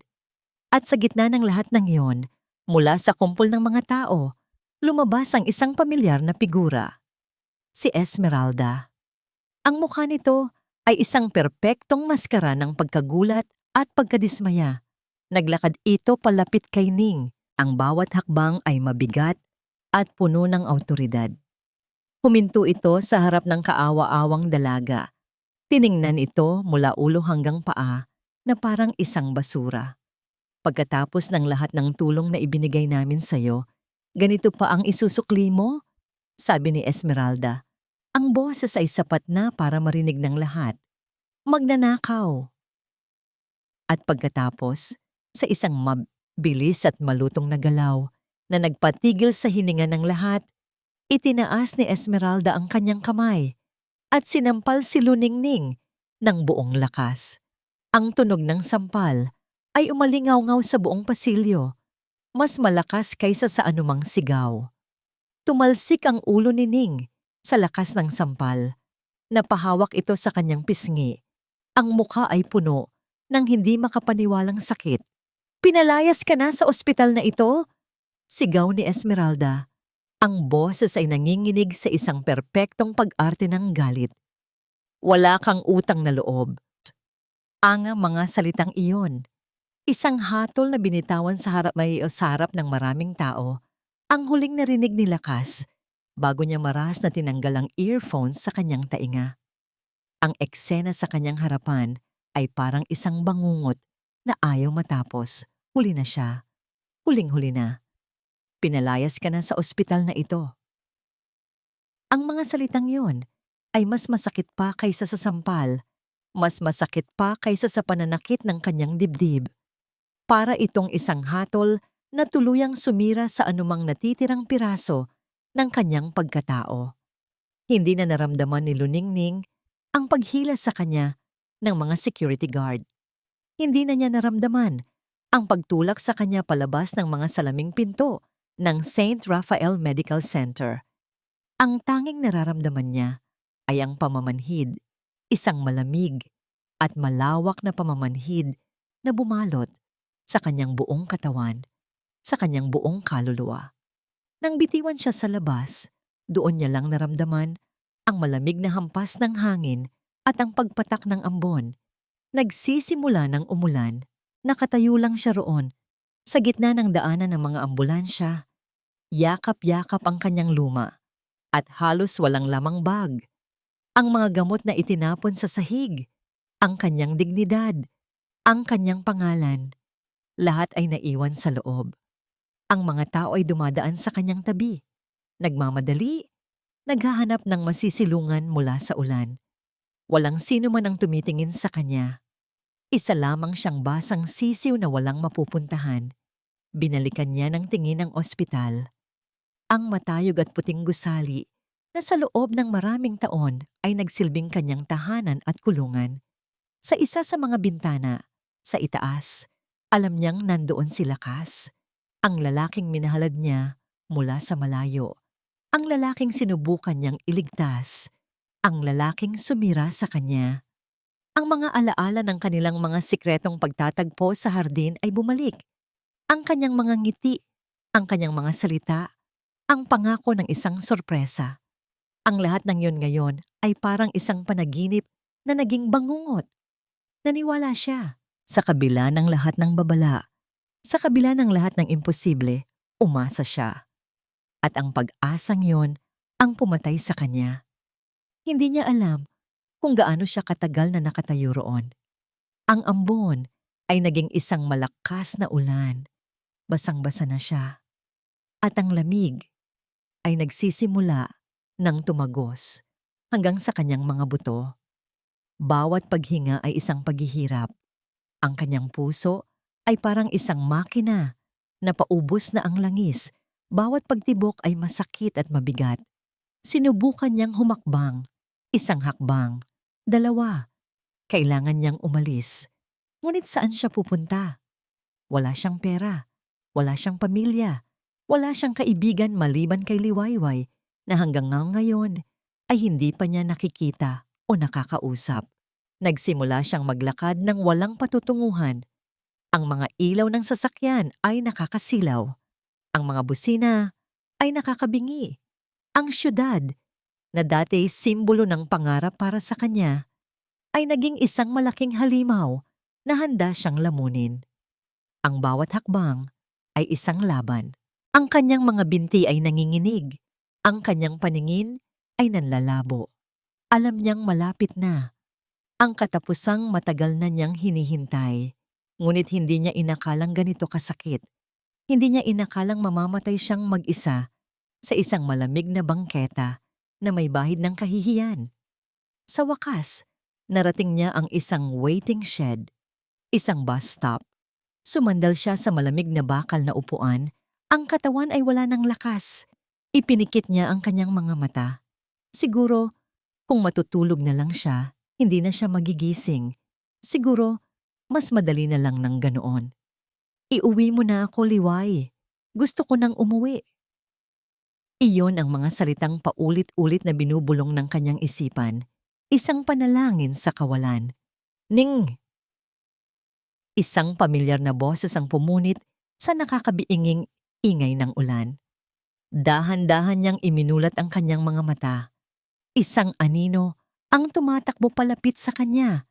May hawak na payong. Liway? Bulong ni Ning. Hindi sigurado kung totoo ba o guni-guni na lang niya ito. Diyos ko, Ning! Anong nangyari sa'yo? Sigaw ni Liwayway nang makalapit ito. Basang-basa rin ito, ang muka'y puno ng takot at pag-aalala. Niyakap siya nito ng mahigpit. Kanina pa kita hinahanap, sabi ng guard. Pinalayas ka raw. Pinagbintangan kang, totoo ba, Liway? Putol ni Ning. Ang boses ay halos hangin na lang. Totoo bang masama akong tao? Shhh! Hindi yan totoo. Isang malaking kasinungalingan ang lahat. Sabi ni Liway, hinahaplos ang basang buhok ng kaibigan. Nalaman ko na ang lahat. Ning, ang totoo. Ang tungkol sa mga Sarmiento at ang tungkol sa ginawa mo. Ngunit hindi na pinapansin ni Ning ang sinasabi nito. Ang tanging gusto niya ay ang init ng yakap ng kanyang kaibigan, ang tanging init na naramdaman niya sa buong araw. Iuwi mo na ako, Liway. Muling bulong ni Ning, ang mga luhay humahalo na sa tubig ulan sa kanyang pisngi. Pagod na ako. Gusto ko nang umuwi. Tumingin si Liwayway sa kaibigan. Sa ilalim ng malamlam na ilaw ng poste, nakita niya ang mukha ni Ning. Isang mukhang wala ng anumang bakas ng paglaban. Tanging pagtanggap. Pagsuko. Tumango si Liwayway, lumuluha. Oo, Ning. Uuwi na tayo. Uuwi na tayo sa Kalinaw. Samantala, sa silid ni Lakas. Nakatayo si Lakas sa harap ng bintana, nakatanaw sa walang tigil na buhos ng ulan. Ang eksena sa pasilyo kanina ay parang isang multong hindi siya tinitigilan. Ang tunog ng sampal, ang mga luhang dumaloy sa pisngi ni Ning, ang kanyang sariling kaduwagan. Bigla, isang matalas na sakit ang dumaan sa kanyang ulo. Napahawak siya sa kanyang sentido, napapikit sa sakit. At sa gitna ng sakit na yon, isang imahe ang biglang lumitaw sa kanyang isipan. Malabo, ngunit malinaw. Isang madilim na silid. Ang tunog ng mga makina. Isang mukha. Ang mukha ni Ning, malapit sa kanya. Napakalapit. May naramdaman siyang pagdampi sa kanyang mga labi. Isang halik. Isang mapait na lasa. At kasabay ng imaheng iyon, isang boses. Isang bulong na puno ng pagsusumamo at pag-aalay. Kahit kapalit pa ito ng buhay ko, napadilat si Lakas, humihingal. Ang sakit sa ulo ay nawala, ngunit napalitan ito ng isang nakakakilabot na pagkaunawa. Hindi iyon panaginip, iyon ay isang alaala. Kahit kapalit pa ito ng buhay ko. Ang mga salitang iyon ay hindi isang alaala lamang. Isa itong susi. Isang susing marahas na binuksan ng isang pintuan sa isipan ni Lakas. Isang pintuang matagal nang nakakandado. Ang matalas na sakit sa kanyang ulo ay bumalik nang may dobleng lakas. Napasigaw siya at napahawak sa kanyang sentido. Ang kanyang mga binti ay nanghina dahilan para mapaluhod siya sa sahig. Ang kanyang silid ay nagsimulang umikot. Ngunit hindi ito ordinaryong pagkahilo. Sa bawat pag-ikot, mga imahe. pira-piraso at magugulo ang nagsimulang mag-flash sa kanyang isipan na parang mga pira-pirasong bubog. Ang tunog ng kumakaskas na gulong sa aspalto, ang nakakasilaw na ilaw ng isang truck, ang pakiramdam ng biglaang pagkawala ng kontrol habang inapakan niya ang preno. Ngunit wala itong kinakagat. Flash! Ang mukha ni Esmeralda. Nakangiti sa kanya sa hapagkainan, 1 linggo bago ang aksidente. Mag-iingat ka sa biyahe mo, anak. Masyadong delikado ang daan paakyat ng bundok. Ang mga salita ay parang isang pag-aalala. Ngunit ang mga mata nito ngayon sa kanyang alaala ay malamig. Malamig at puno ng kalkulasyon. Flash! Ang pag-uusap nila ng kanyang chief mechanic. Sir, sigurado po ba kayong ipapacheck natin ang preno? Kaka-maintenance lang po natin nito noong 1 linggo. Ang pagtanggi niya. Huwag na. Nag-aalala lang ng sobra si Mama. Flash. Ang huling sandali bago ang pagbangga. Ang nakakabinging tunog ng nababasag na salamin at nayuyuping bakal. Pagkatapos, kadiliman. At pagkatapos ng kadiliman, isang halik. Ang alaala ay bumalik ng buo at malinaw. Hindi na ito isang fragment.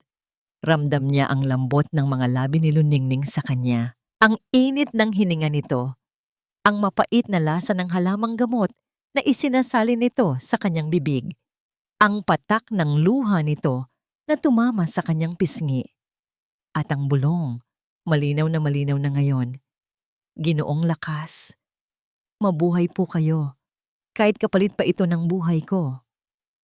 Hindi, ungol ni Lakas, napasuntok sa sahig sa tindi ng sakit, hindi sa kanyang ulo, kundi sa kanyang puso. Ang lahat ay nagkabit-kabit na parang isang bangungot, ang kanyang milagrosong paggising, ang unti-unting paghina ni Luningning. Ang sinabi ng lola nito sa tala-arawan na narinig niyang ikinuwento ni Liwayway sa isang nurse noon. Kumukuha ng isang buhay para magligtas ng isa. Hindi siya gumaling.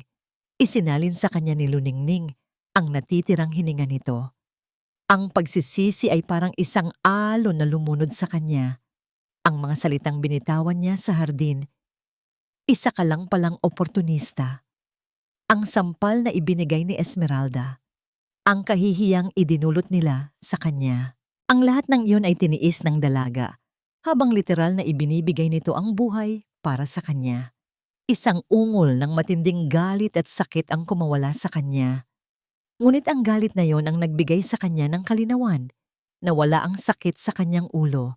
Napalitan ito ng isang malamig at nakakapasong determinasyon. Ang mahinang, nalilitong pasyente ay wala na. Ang nagbalik ay ang CEO. Ang lalaking hindi uurong sa anumang laban. Mabilis siyang tumayo at kinuha ang receiver ng listening device. Ginamit niya ang nanginginig ngunit mabilis na mga daliri para i-rewind ang recording kanina.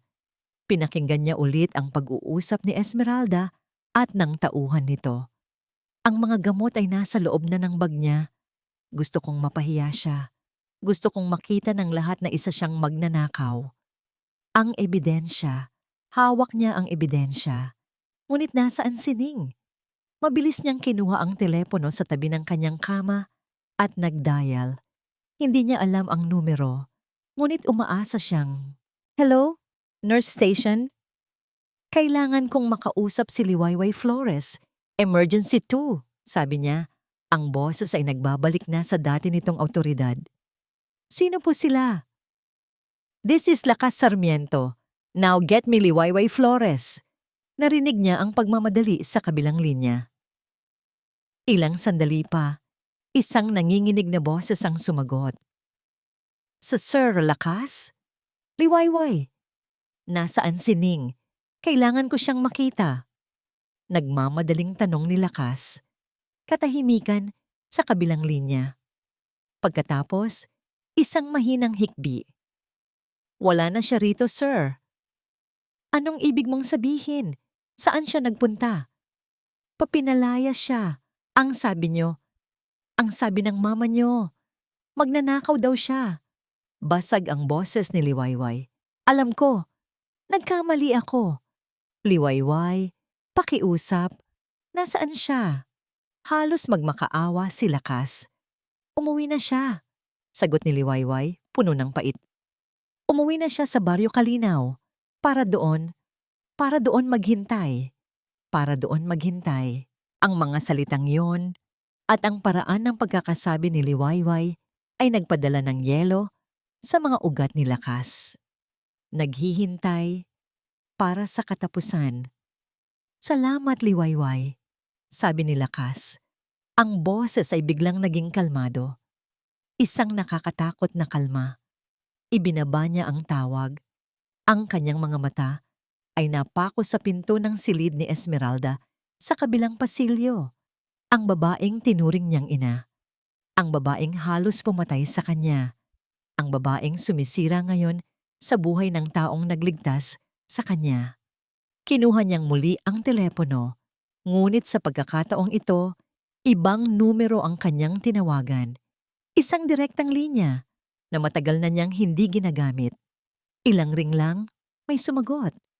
Chief Velasco. Chief, this is Lakas Sarmiento. Nagkaroon ng gulat na katahimikan sa kabilang linya. Lakas?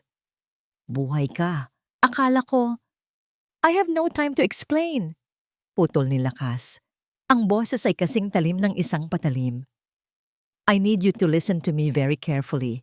Ang kanyang mga mata ay hindi humihiwalay sa pinto ni Esmeralda, na parang isang mga ngasong tinititigan ng kanyang biktima. Mayroon akong ebidensya sa pag-attempt ng murder sa akin, at ang pangalan niya ay Esmeralda Sarmiento. Ang opisina ng chairman ng Sarmiento Holdings International ay isang santuwaryo ng kapangyarihan. Gawa sa salamin at bakal, tanaw mula rito ang buong syudad na basang-basa sa ulan. At sa gitna ng lahat ng yon, nakaupo si Esmeralda Sarmiento. Kalmado, kontrolado. Katatapos lang niyang kausapin ang kanyang abogado. Ang problema sa investigasyon ay inaasikaso na. Ang kaibigan ni Luningning ay pinanghahawakan na ng kanyang mga tauhan. Ang lahat ay bumabalik sa ayos. Isang ngiti ng tagumpay ang unti-unting gumuhit sa kanyang mga labi. Ngunit ang ngiting iyon ay biglang naglaho nang bumukas ang pinto ng kanyang opisina nang walang anumang katok. Pumasok si Lakas, hindi ang pasyenteng mahina at nalilito. Ang pumasok ay ang CEO, nakasuot ng isang simpleng itim na shirt at pantalon na halatang kinuha lang sa kung saan. Ngunit ang tindig nito ay matikas. Ang buhok ay bahagyang basa pa. At ang kanyang mga mata, ang mga matang iyon na dati puno ng pagkalito, ay nag-aalab ngayon sa isang malamig at nakakapasong apoy. Lakas? Anong ginagawa mo rito? Hindi ka pa dapat lumalabas ng ospital.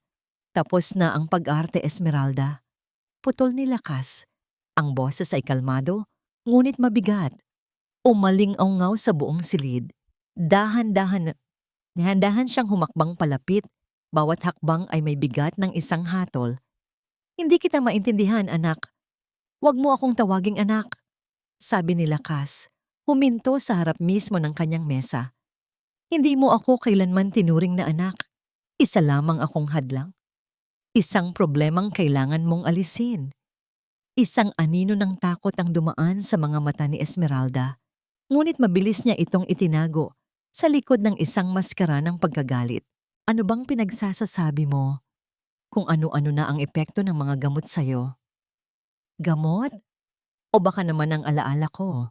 Ngumisi si Lakas ng mapakla. Nagbalik na. Lahat.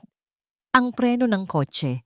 Ang mga pag-uusap niyo ni Papa tungkol sa Baryo Kalinaw. Ang kasakiman mo. Ang kulay sa mukha ni Esmeralda ay unti-unting nawala. At ang pinakamamahalaga sa lahat, pagpapatuloy ni Lakas, idinukwang ang kanyang katawan sa mesa. Ang kanilang mga mukhay ilang pulgada na lang ang pagitan. Naaalala ko na ang ginawa mo kay Luningning. Ang babaeng yon! Dumura si Esmeralda.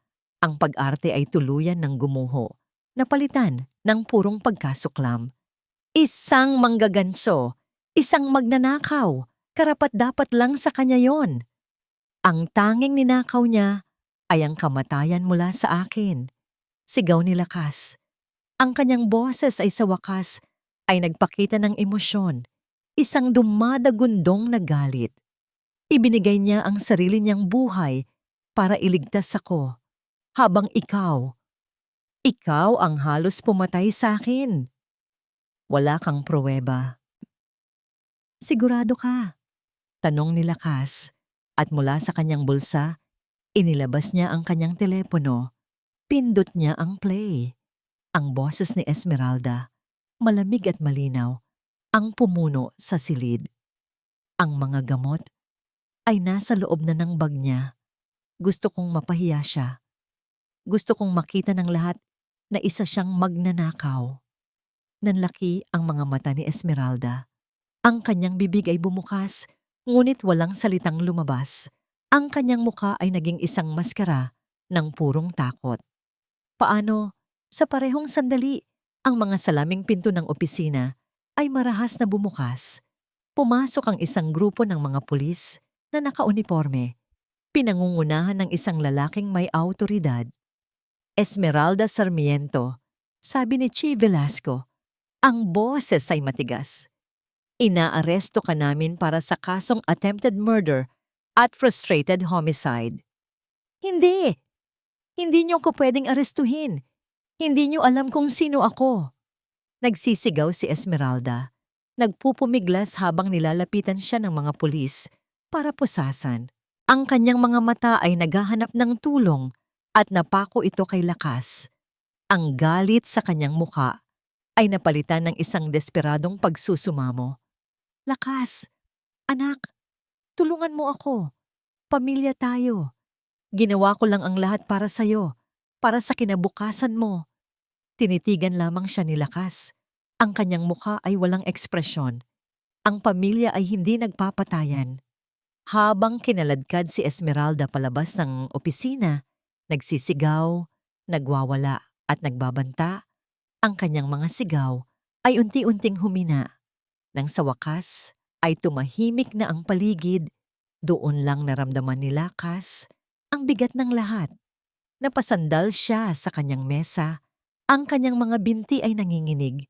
Tapos na. Ang hustisya ay naibigay na, ngunit hindi pa tapos ang kanyang laban. Ang pinakamahalagang laban ay ngayon pa lang magsisimula. Sakto namang nag-vibrate ang kanyang telepono. Isang text message mula kay Liwayway. Isang salita lang, Baryo Kalinaw. At isang pangungusap, umuwi na siya. Walang segundo siyang sinayang. Tumakbo siya palabas ng opisina, palabas ng gusali. Hindi na niya inalintana ang mga empleyadong gulat na nakatingin sa kanya, ang kanilang CEO na 6 na buwan nilang inakalang patay na. Ang ulan sa labas ay mas malakas pa kaysa kanina. Isang bagyo. Hindi na siya nag-isip. Kinuha niya ang unang sasakyang nakita niya sa parking lot, isang itim na sports car, at pinaharurot ito palabas ng syudad. Ang daan paakyat ng bundok ay mapanganib. Madulas ang kalsada. Halos wala siyang makita dahil sa lakas ng ulan na humahampas sa kanyang windshield. Ang mga puno sa gilid ng daan ay sumasayaw na parang mga multo. Ngunit wala siyang pakialam. Mas mabilis. Kailangan niyang maging mas mabilis. Ang bawat kilometrong nilalakbay niya ay parang isang karera laban sa oras, isang karera laban sa kamatayan. Bawat kurbada ay isang panganib, ngunit ang tanging nasa isip niya ay ang mukha ni Luningning. Kahit kapalit pa ito ng buhay ko. Wag nga, Ning. Bulong niya sa sarili. Ang mga kamay ay mahigpit na nakakapit sa manibela. Wag mo akong iwan. Hindi pa. Hindi pagkatapos ng lahat. Parating na ako. Ilang oras ang lumipas. Ang gabi ay bumagsak na. Sa wakas, pagkatapos ng isang tila walang katapusang paglalakbay, natanaw niya ang isang maliit na arko na gawa sa kawayan. Ang karatula, maligayang pagdating sa Baryo Kalinaw. Pinasok niya ang makitid na daan ng baryo, tahimik ang paligid. Tanging ang malakas na buhos ng ulan ang maririnig. Ang mga bahay ay sarado na. Sinunod niya ang direksyong itinuro sa kanya ni Liwayway sa text. Isang maliit na bahay na nakatayo sa isang munting burol, medyo malayo sa iba. At doon, nakita niya ito. Isang maliit na bahay kubo. Sa bintana, may isang ilaw na nagmumula sa isang lampara. Isang mahina at aandap-andap na liwanag na tila anumang oras ay maaaring pawiin ng malakas na hangin. Ang puso ni Lakas ay parang tumigil sa pagtibok. Pinatay niya ang makina ng sasakyan at bumaba. Hindi na inalintana ang malakas na ulan. Tumakbo siya paakyat sa maputik na daan patungo sa bahay. Ang bawat hakbang ay isang panalangin. Nang marating niya ang pinto, natigilan siya. Nanginginig ang kanyang kamay habang dahan-dahan niya itong itinutulak. Bumukas ito. Edith Morvert. Edith Morvert. Model ang mga luhang kanina pa niya pinipigilan ay sunod-sunod na bumagsak mula sa kanyang mga mata. Patawarin mo ako sa lahat. Sa mga sinabi ko, sa hindi ko paniniwala sa'yo, sa lahat-lahat. Isa akong gago, Ning, isang makasariling gago. Umiling ng marahan si Ning. Ang kanyang mga mata ay hindi humihiwalay sa pagkakatitig kay Lakas. Huwag!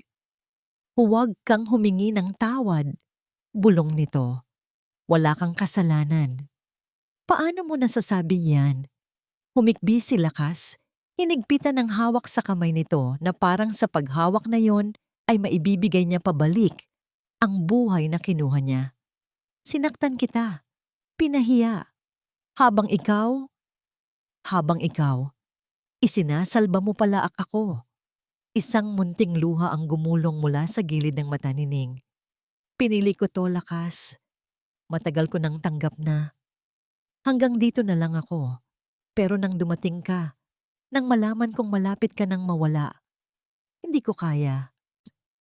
Itinaas nito ang kanyang isa pang kamay, nanginginig, at marahang hinaplos ang basang pisngi ni Lakas.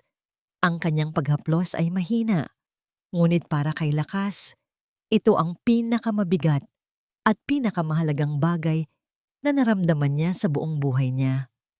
Gusto kong mabuhay ka. Pagpapatuloy nito, bawat salita ay isang pakikibaka. Gusto kong makita kang muling ngumiti. Mamuno sa kumpanya mo. Tumulong sa mga tao. Ang buhay mo ay mas may halaga kaysa sa buhay ko. Hindi yan totoo. Umiling-iling si Lakas. Walang kwenta ang buhay ko kung wala ka. Ning, pakiusap. Lumaban ka. Dadalhin kita sa pinakamagaling na doktor sa buong mundo. Gagastusin ko ang lahat ng pera ko. Shh! Putol ni Ning. Isang malungkot na ngiti ang muling sumilay sa kanyang mga labi. May mga bagay na hindi kayang bilhin ng pera. Natutunan mo na. Yan, hindi ba? Ang mga salitang yon ay tumama kay Lakas na parang isang sampal ng katotohanan. Iyon ang leksyong itinuro sa kanya ni Ning sa pinakamasakit na paraan. Hindi ko kaya, Ning. Bulong ni Lakas. Isinubsob ang kanyang muka sa kamay nito. Hindi ko kayang mabuhay sa isang mundong wala ka. Kaya mo. Sagot ni Ning. Ang kanyang boses ay tila lumalakas ng bahagya. Puno ng isang huling pagsusumamo. Dahil hindi na lang ito buhay mo. Buhay na nating dalawa ang daladala mo. Naramdaman ni Lakas ang paghina ng paghinga nito. Ang pagtibok ng puso nito sa ilalim ng kanyang palad ay tila bumabagal na. Pumasok ang takot sa kanyang puso. Isang malamig, nakakaparalisang takot. Ning, wag. Wag mo muna akong iwan. Pakiusap. Pagmamakaawa niya. Itinuon ni Ning ang kanyang paningin sa maliit na bintana. Ang ulan ay tumila na. At sa pagitan ng madidilim na ulap, ang unang sinag ng bukang liwayway ay nagsisimula ng sumilip, nagpipinta ng kulay kahel at lila sa kalangitan. Ang ganda! Bulong ni Ning. liwayway. Ang salitang iyon ay hindi isang pagtawag sa kanyang kaibigan, kundi isang paghanga sa papalapit na umaga. Ang bukang liwayway, ang simbolo ng bagong pag-asa. Ibinalik niya ang kanyang tingin kay Lakas. Ang kanyang mga mata, na kanina'y pagod, ay biglang nagkaroon ng isang huling maningning na kislap. "Mabuhay ka," sabi niya. Ang kanyang mga labi ay halos hindi na gumagalaw para sa ating dalawa. At dahan-dahan, sa pagdating ng bukang liwayway, ipinikit ni Luningning ang kanyang mga mata. Ang mahinang pag-angat at pagbaba ng kanyang dibdib ay huminto. Ang init sa kanyang kamay na hawak ni Lakas ay unti-unting nawala. Katahimikan. Isang nakakabinging katahimikan ang bumalot sa buong bahay. Mas malakas pa kaysa sa bagyo kanina. Ang tanging maririnig na lang ay ang pagtiktak ng lumang orasan. Tik-tak, tik-tak. Hindi gumalaw si Lakas. Nanatili siyang nakaluhod, ang kanyang mukha ay nakasubsob pa rin sa kamay ni Ning. Umaasa. Naghihintay na muli itong gumalaw. Naghihintay na muli itong huminga. Ngunit wala. Dahan-dahan niyang itinaas ang kanyang ulo. Tinitigan niya ang payapang mukha ni Ning. Mukha itong natutulog lang. Isang magandang panaginip. Ngunit alam niya. Tapos na. Isang hikbi ang kumawala sa kanya. Pagkatapos ay isa pa. Hanggang sa ang mga hikbing iyon ay naging isang malakas, agonisadong sigaw. Isang sigaw ng pusong dinurog sa milyon-milyong piraso.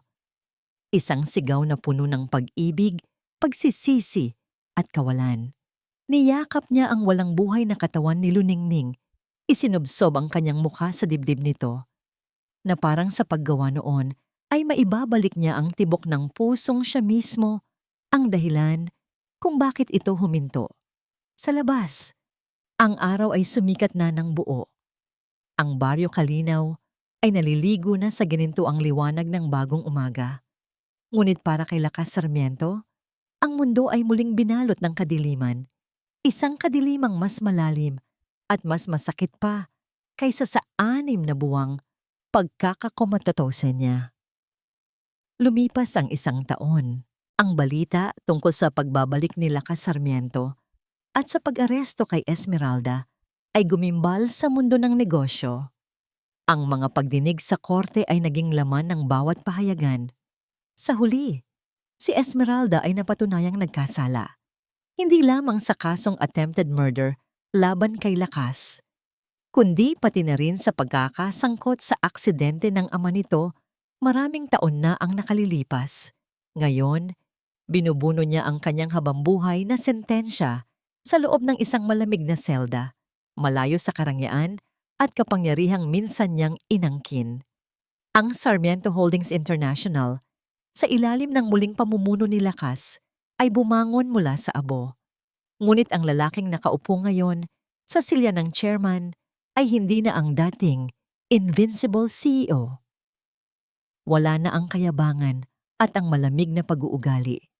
Ang pumalit ay isang lalaking mas tahimik, mas mapagkumbaba, at may mga matang naglalaman ng isang kalungkutang hindi na marahil mawawala pa.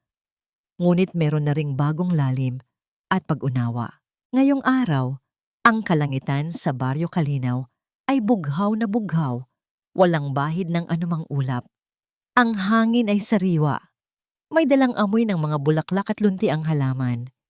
Isang malaking pagtitipon ang nagaganap sa paanan ng bundok, kung saan matatagpuan ang baryo. Mga doktor na nakauniporme, mga siyentipiko, mga residente ng baryo, at mga mamamahayag ay naroroon lahat. Sa gitna nila, sa isang entablado, nakatayo si Lakas Sarmiento. Sa kanyang likuran ay isang bagong tayong gusali. Isang modernong gusali na gawa sa salamin at kahoy na perpektong bumabagay sa natural na ganda ng paligid. Sa harapan nito, isang malaking arko na may nakaukit na mga salita. Luningning Aguilar Center for Ethnobotanical Research. Lumapit si Lakas sa mikropono. Ang lahat ay tumahimik. Magandang umaga po sa inyong lahat. Panimula niya. Ang kanyang boses ay kalmado at malinaw. Umaalingaw-ngaw sa buong lambak. Marami sa inyo ang nagtatanong kung bakit dito, sa isang liblib na lugar, itinayo ang isang modernong pasilidad na tulad nito. Ang sagot po ay simple lang. Dahil dito nakatira ang pinakadakilang tao na nakilala ko. Napatingin siya sa mga residente ng Baryo Kalinaw at sa gitna nila ay si Liwayway na ngayon ay head nurse na ng bagong center. Ngumiti ito sa kanya.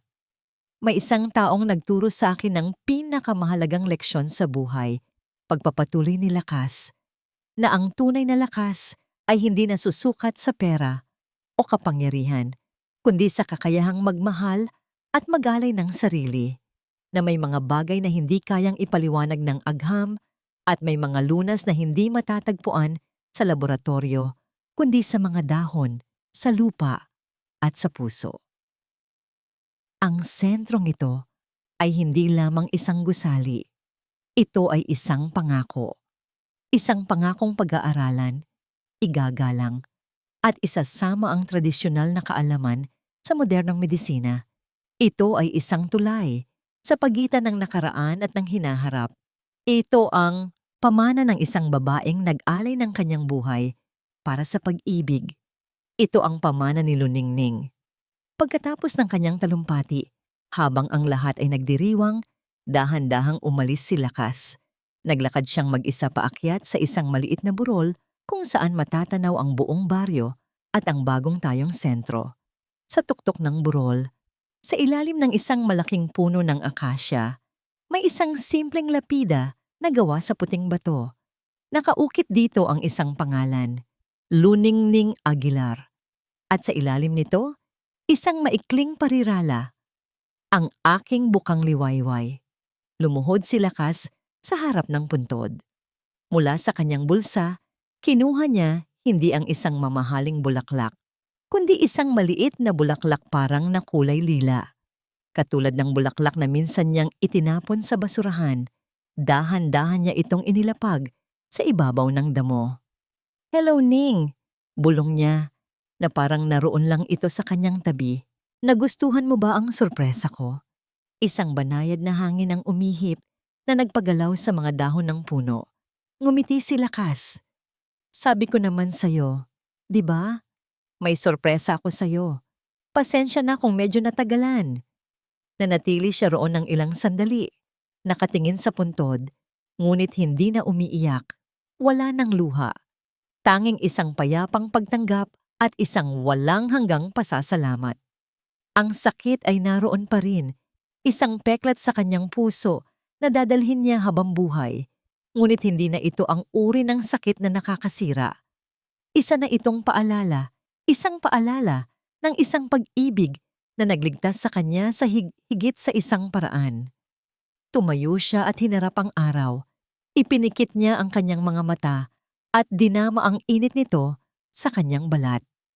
Ang buhay na taglay niya ngayon ay hindi na lamang sa kanya.